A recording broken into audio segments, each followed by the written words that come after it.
I'm here to talk about success. The first rule of success is to have a vision. You see, if you don't have a vision of where you go, and if you don't have a goal where you go, you drift around and you never end up anywhere. I mean, as you know, I was born in 1947 in Austria after the Second World War. So I was very fortunate that I stumbled onto my vision. And I didn't really like Austria when I grew up. I couldn't wait to get out of there.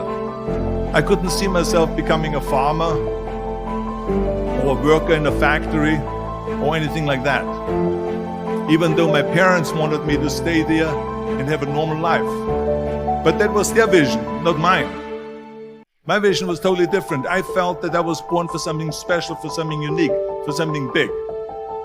Then one day I went to school. I remember I was 11 years old, and they showed a documentary about America. And there they showed in this documentary the huge skyscrapers, the high-rises, the huge bridges, the 6-lane freeways, and all of this stuff. And I said to myself, that's where I want to be. I don't want to be around here with these little farmhouses and these little buildings. I want to be in America. One day after school, I walked by a store in Graz. So I went inside and I looked around, and then I saw a magazine. I saw a bodybuilding magazine that had Reg Park on the cover. Reg Park was then a 3-time Mr. Universe. And I saw him on a big screen as Hercules. I read that and I said to myself, wow, this is the blueprint for my life. This is exactly what I want to do. I want to become a bodybuilding champion just like Reg Park. I want to get into movies just like Reg Park. And I want to make millions of dollars and be rich and famous just like Reg Park. You know how great it felt that I knew where I was going?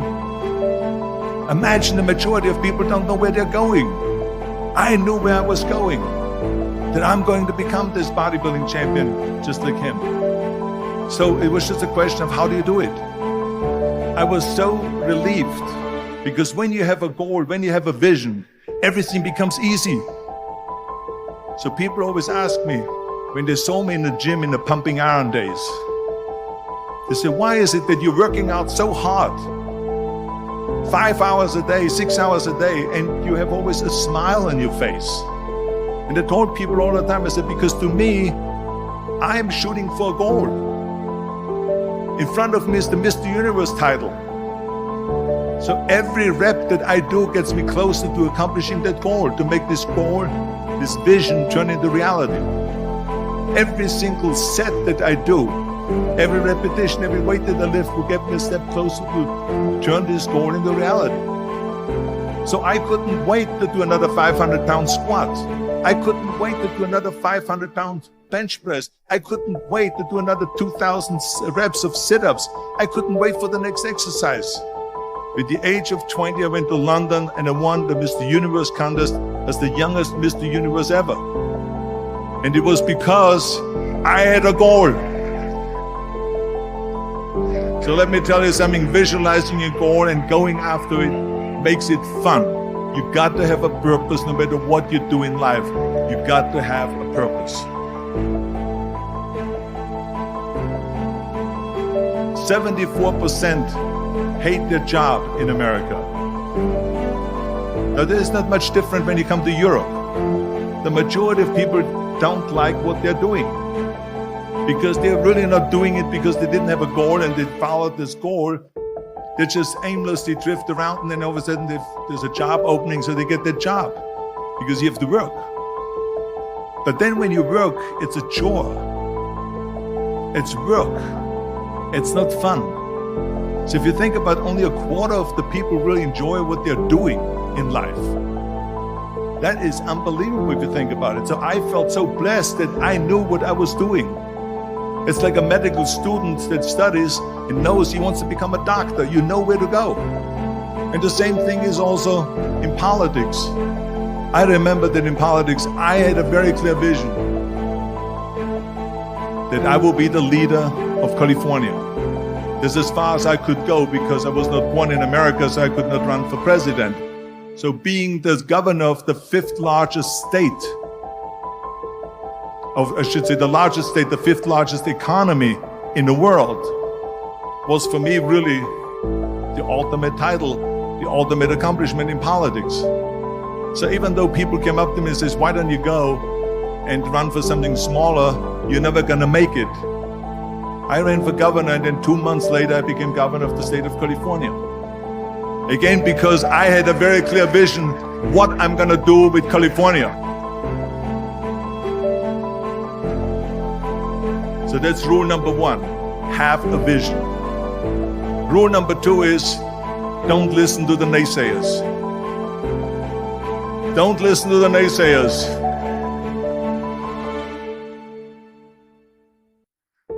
Everything I ever did, the thing that I heard out of people's mouth was, that's impossible. That can't be done. Or no. That is exactly what I heard, and of course I proved to the people that it can't be done. So whenever someone said to me, it can't be done, I heard, it can be done. When they said no, I heard yes. And when they said it's impossible, I heard it is possible. I'm a strong believer of what Nelson Mandela said, that everything is always impossible until someone does it. Well, I'm gonna be the one that said to myself, I'm gonna do it and I'm gonna show it to them. Maybe it has never been done before. That's perfectly fine with me.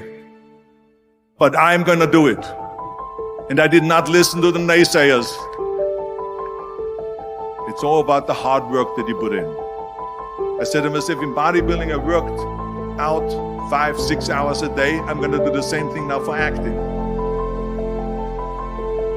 And of course I went to college to study English. I studied the accent removal, acting classes, and all of this stuff, all day long. I worked and I worked and I worked. And within a short period of time, I made one movie called Hercules in New York, which of course went right into the toilet. But it didn't discourage me. I still had the same vision. And then all of a sudden I did Streets of San Francisco. I did Stay Hungry and Pumping Iron and The Villain. And then all of a sudden I was asked by Dino De Laurentiis and by Universal Studio to star in Conan the Barbarian. And after I did Conan the Barbarian, the director at the press conference said to the press, the director was John Milius, he said to the press, if we wouldn't have had Arnold, we would have had to build one. So think about that. The very body that they said can never be sold because the time is wrong. A few years later, I'm doing Conan the Barbarian, and it was the #1 hit at the box office when it came out in the summer of '82. Think about that. And the director says, if we wouldn't have had his body, we would have had to build one. So all of a sudden, my body became an asset, not a liability. And the same thing was with Terminator. After we were finished filming Terminator, Jim Cameron said to the press, if Arnold wouldn't have had that accent and talked like a machine, I think the movie wouldn't have worked. So think about that. The body and the accent that they attacked was an asset. But I didn't listen to those losers. I didn't listen to them at all. It's just the reality of it is that you cannot listen to the naysayers. So this is a very important lesson for all of you. So when someone says, no, this is a stupid idea, you in your mind, you don't have to say it, but in your mind just say to yourself, you asshole. What do you know?